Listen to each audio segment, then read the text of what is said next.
Hey everyone, Steve here from Big Head Tech, and although you probably already guessed it by the name of the video, we have another budget $500 gaming PC, and it is designed for Shadowlands in mind.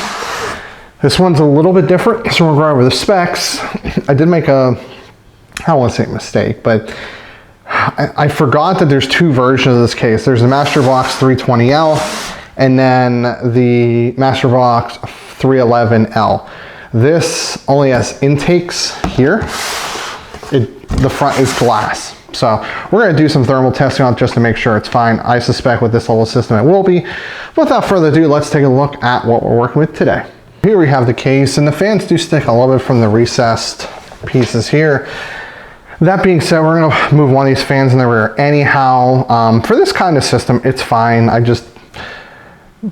If this was going to be a higher end system, I probably want to go with the mesh, but I'd also look for like adding more fans. That would probably make a bigger difference, considering it's not fully obstructed and there is some airflow. And I think these are the air balanced fans, so they should actually have a decent bit of static pressure.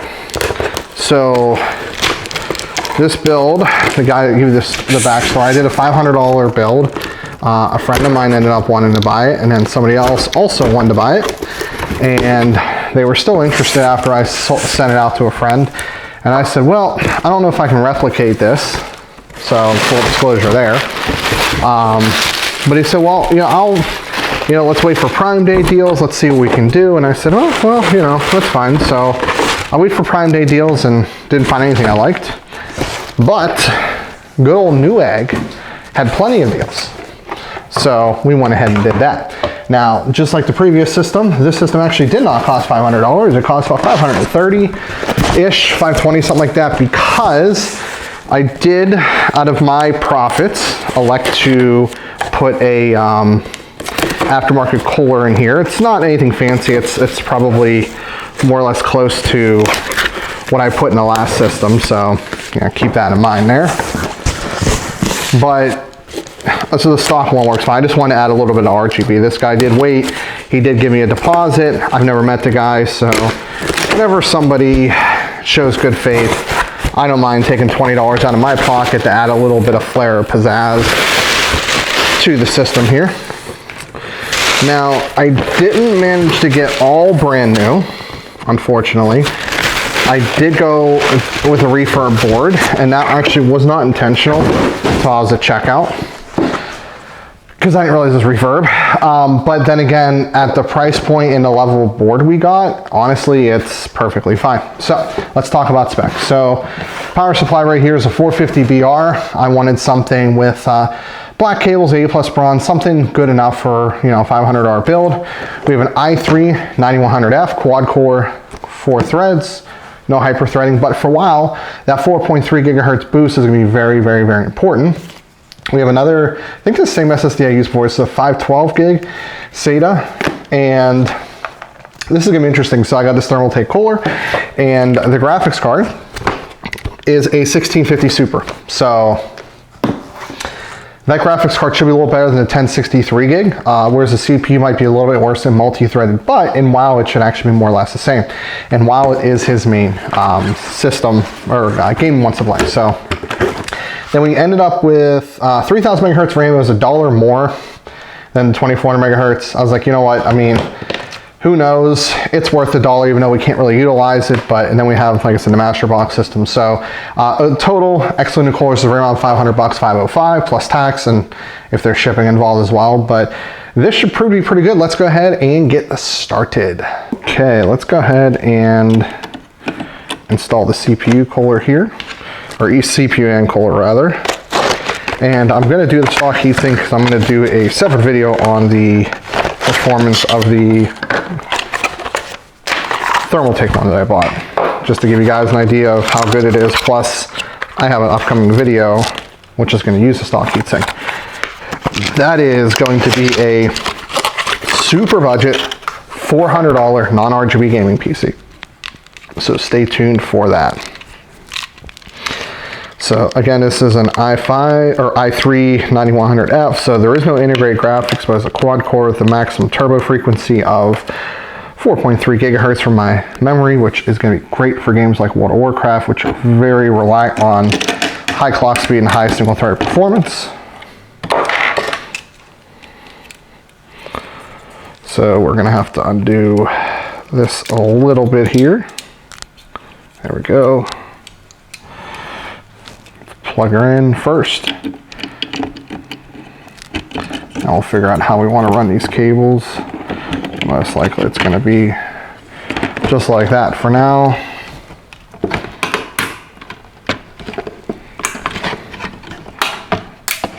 Got to hear that almost like crunching sound a little bit. Always bothers me with Intel heat sinks. Going to open up the memory. This is the Alloy, O-L-O-Y memory. The downside with these is they have really tall heat sinks. The plus side is they're inexpensive and work. So kind of a catch-22 there. They have this like gold trim to them as well, which I'm not a huge fan of, but again, it's really not going to throw the build off too much. But if you think about it, we actually have some gold here and over here, so it's actually going to blend in a little bit. Look at your motherboard manual, but normally slots 2 and 4 has been a norm for Intel and AMD. I will let you know if that's not the case. If you don't hear from me about it, then it worked fine.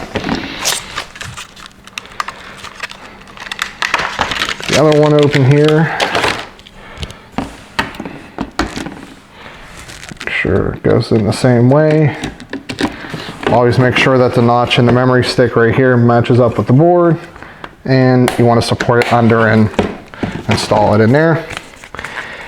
M.2, not M.SATA, that's a different standard. SSD, so this isn't NVMe, but it's 43 bucks for a 512 gig. It's cheaper than like any SATA SSD, let alone anything else, and I prefer to work with these because less wires. Although this is not I don't think it's a modular power supply, so I don't think it's really gonna matter too much, but there we go. So hard to believe we're like 5 minutes from being done already.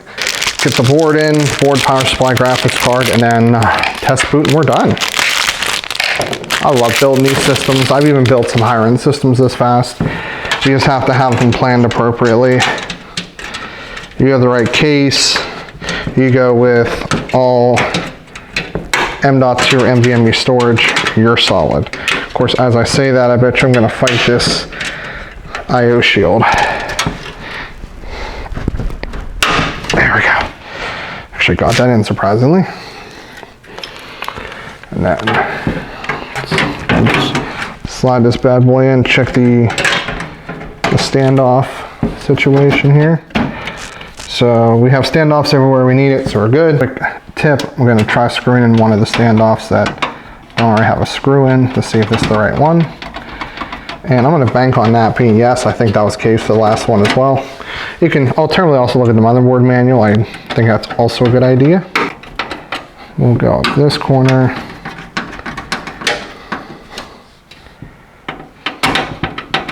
This corner.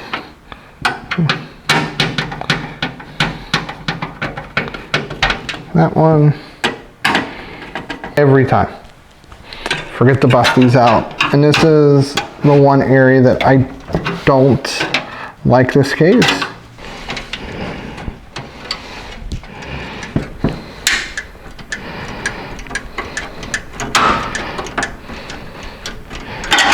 Cool. Got that out. That is a trend I would love to see die. So this is a brand new card. Of course, it's not going to go with a piece on the end of it. 1650 Super, so it's 4 gigs GDR6. Should be a fair bit better than the 1063 gig we just worked with, but we did also give up a little bit of CPU horsepower. Well, raw throughput horsepower, not necessarily. Most games probably won't make a big difference because the 3100 does have a latency issue with the last system, but the last system, I'd say 3600 or 3300, there'd be definitely a difference there. Now, what I am also going to do is I'm going to undo this fan header, and it doesn't seem to want to wrap around. So for now, I'll just do this. This isn't permanent anyway, so no big deal. Like, I understand that, right? I'm not dumb. It's not, you know, LTT top tier. It's not, you know, 80 plus gold or 80 plus platinum. But I tell people, and I don't even know if this has the screws for it, so I'll be using, hopefully I have enough screws left over. I tell people, look, there's a good chance it'll probably be fine for 3 to 5 years. We're not going to be stressing it that hard in this current system. And when you're on a budget, you don't want to skimp on a power supply. I totally get that part, right? But at the same time, like, you have to be reasonable. You can't spend $150 off your $500 budget on a power supply. Like, that's going to really hurt you for a while until you can upgrade other parts. If you guys didn't watch that podcast with, it's called the Why Not Me podcast I was on. I think I shared it in a few places. If something goes on this, like, I have to get it fixed ASAP. I can't like wait weeks for an RMA.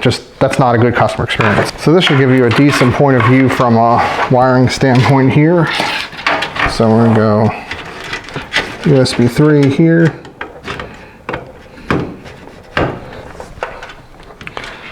Okay, I think we have, do we have any USB 2? No, I think we just have, yeah. Just have HD audio, which is going to be a pain to put in with the graphics card in, but in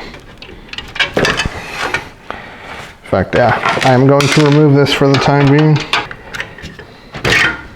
There we go. We'll leave that out for a minute. This also has addressable, so we're just going to go that route here. And we will plug that in.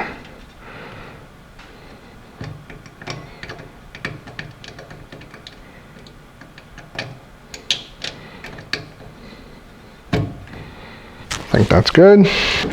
Put a hand behind the board to get that in so you don't flex too much. Plenty of room up here. Of course, that may change whenever I go to install the thermal take cooler, but which will try and come up through the bottom here. Does this? Yes. So we'll keep this here for now. And the most difficult ones, LEDs.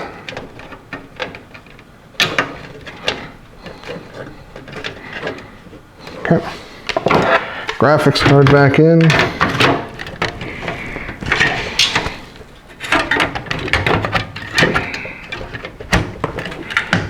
Okay, cable inch a little bit later, but I'm not really all that worried about it, given the complexity of this build. And there we have it. So let's go ahead and take a look at what we're dealing with here. So we need to go over a few things here, and that is, well, a couple changes. So we still have that Core i3 9300F, or 9100F rather. It only runs a 4.2 boost, not 4.3, so I made that mistake earlier. The thermal take cooler, I'm not including the pricing because it's not required. It's just something, it's $20, and I'm going to actually do a video on it, but for all intents and purposes, we're just going to quote the stock cooler.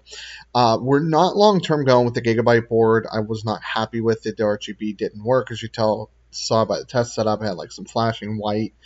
So we are going to go a little bit over budget. We have an ASRock B365M Pro 4 coming. Everything else is the same. The 3000 megahertz CL16 RGB kit, the 2060 Super, the 512 gig M.2 SSD, the power supply, the case. It originally came to 503 plus tax. With the new boards going to be 518 plus tax, a little bit more, but regardless, lesson learned. There's actually a video up on the channel about refurb and the chances you'll take with it. So I recommend take a look at that video, but let's go ahead and start looking at some benchmarks. So I always like to do Cinebench R20 just to kind of give in a more of a bubble what kind of performance we can expect. Although, as we've learned, there have been some downfalls with AMD's latency that doesn't show up on Cinebench. But regardless, we're looking at around 440 single core and multi-core. We're just shy of 1600. So that tells us, we're basically in a stock 6th or 7th Gen i7 territory at single core and multi-core. We're basically historically like a 6th or 7th gen i5, so it should do pretty well. But let's take a look at Blender, and then we'll go into the games. So when it comes to big multi-core workloads, no surprise that 9100F falls even a fair bit behind its 10th gen bigger brother, the i3-10100. Lacking that hyper-threading really hurts it when it comes to raw throughput when you're looking at all cores, especially because it's probably a little bit slower on the core clock speed as well. So you're probably not going to do some insane video editing, but we definitely gave up some CPU for a better GPU. But the question is, did that make a big enough difference or not? So looking at the games, it seems that it did. So F1 2018, we gained 20 FPS. Forza, we gained 20 FPS. Ghost Recon Wildlands, we gained 5 FPS. And Division 2, we gained 14 FPS. Now, this is high settings. Usually 1 or 2 ticks below the highest possibility. Motion blur off, anti-aliasing kept to a minimum. So my standard test suite. But we saw anywhere from, on the low end, 8%. On the high end, 20% performance. So clearly, when we're looking at these budget builds, the CPU, while it does matter, when you hit a certain threshold, even on quad cores, you're not really going to gain much with SMT or more processing cores unless you get a fair bit beefier graphics card. So the better graphics card definitely made a difference. Let's take a look at, most likely why you're here, World of Warcraft, how I did it, and the test results. Just a few notes, 1080p, 2x MSAA. The reason why I use that level of anti-aliasing is that's the lowest setting that I felt comfortable at my view distance, where I could still see things like nameplates. We used level 7 settings. I ran in a circle around the main area, which I'll show you that in a second, but just like I did before, it was done right around 7 o'clock during the week. And for Shadowlands, I used the average between 2 flights, and they were basically from point A to point B, then point B to point A. It was in Bastion, so that's what we're working with today. And let me show you what the pathing looks like in case you forgot. Then we'll look at some performance numbers. So pretty much I start at the bank, around the auction house, up the hill, to the left, back around the backside, and over to the bank. It's a pretty short test. I don't know, it was like 30 seconds or something like that. I ran a few times to make sure the tests were consistent. Without further ado, let's see what those tests actually yielded. So a little bit of disclosure, and the only reason I'm mentioning this is because I like to be transparent. The first test, which was the Ryzen 3 3100 and GTX 1063 gig, was done in version 8.3. Now that was a build for a friend of mine, so obviously, I mean, I could have her try to retest it, but these test results actually line up with what I was expecting, to be honest. And that is that the GTX 1650 definitely made a much bigger difference. We went from 99 to 107, which is roughly 8%, and 59 to 67 on the 1% lows. That seems to kind of line up, and we know that WoW is a little bit more CPU driven. These CPUs are pretty close in single core performance anyway, especially when you look at things like the latency issue with the 3100. So this honestly seems about normal. The gains aren't going to be as much because WoW definitely still more relies on the CPU aspect, and since they're pretty close, the GPU boost did not give a huge difference in this regard. But let's take a look at Shadowlands beta. So kind of a similar story here. We're about 90 FPS on the average versus 82. Again, we're about a 9% increase. The average was a little bit more, about 16%. So, that can be attributed to different things. WoW is a very difficult game to benchmark because I'm doing it manually. To be honest, I can get anywhere from a 5 to 10 FPS difference run over run. So I have to run it a fair bit, especially in this situation for whatever reason. That is why I average multiple runs together in both directions so we get pretty accurate results the best we can. But again, I think we're starting to see that there's better optimization on the CPU side, and in this case, the GPU increase definitely had probably a little bit more effect, especially on the 1% lows in this situation. Here's the $1 million question. I now have built 2 $500 gaming PCs aimed at Shadowlands. Which one would I recommend buying? Well, that kind of depends. For me, I prefer the AMD system. The AMD system has a little more upgradability. Now you could argue, well, 2 RAM slots versus 4. I'll be honest, in hundreds and hundreds, nearly 1,000 computers I've built, very, very rarely do I get it's time for a RAM upgrade. Once 8 gigabytes of RAM started to really show its head to be limiting, we were moving to a DDR4 platform. 8 gigs was enough for probably 6 to 8 years. And once it wasn't enough, we're now on DDR4. I don't foresee 32 gig becoming necessary for gaming for 3 to 5 years from now. Also, especially on AMD, 4 RAM sticks is going to have trouble running higher speeds, like 3600 megahertz, than 2. So you're going to end up, even if you were to upgrade your memory, you're probably just going to replace and get something. Trying to find identical looking sticks, identical speeds, same model and everything like that, that's really hard. So I don't go with that theory. The A520 board that I used has an okay VRM. It is good enough for probably a 6-core Ryzen 5000 series chip. It'll probably be okay for the next generation Ryzen chip if AMD elects to support that platform, which I think they would, but I can't guarantee that, right? So you have more upgradability. Now, you do have a worse video card and a B-stock video card. However, EVGA B-stock is nothing like Newegg open box. I use a B-stock graphics card. I've used B-stock power supplies. EVGA has had a long track record of, even when they mess up, they make it right. And I've had an 8 or 9 year relationship with them, and they've always treated me right even before I actually had a business, right? So I'm okay with B-stock. Throwing out the board I had an issue with, I could have gotten, sure, we spent an extra 15 bucks. We'll just say we're gonna end up with the ASRock board, and it was 518 versus like 504. That's still close enough. Even though I'm not including the RGB Kohler, I'm not doing that for either one. They were both $20, $30 Kohlers respectively. That being said, if you're saying, Steve, I am in the middle of college, I want the best gaming PC now, and when I graduate, I'm gonna build something completely new, I would say maybe this. Honestly, I'm not sure about the glass front for a higher end system, but a system like this is perfectly fine. So that's kind of the situation there, where if you want that extra GPU performance, where you're gonna save, there are a couple ways you can save. Cheaper case, no doubt. Go with a really basic H310 board. Nix anything RGB. Go with maybe a SATA SSD, although this SSD is only 30 bucks or $43. You can probably save like a couple bucks on the RAM. You can probably save in a lot of different places to maybe make up the GPU performance gain you're trying to make. I'm off the top of my head, I'm thinking if you shop around, there might be $50 where you could use that into the GPU and still stick with Ryzen. So that could be a possibility as well. But I'm still going to say the Ryzen system I think is an overall better buy, but they're both fun.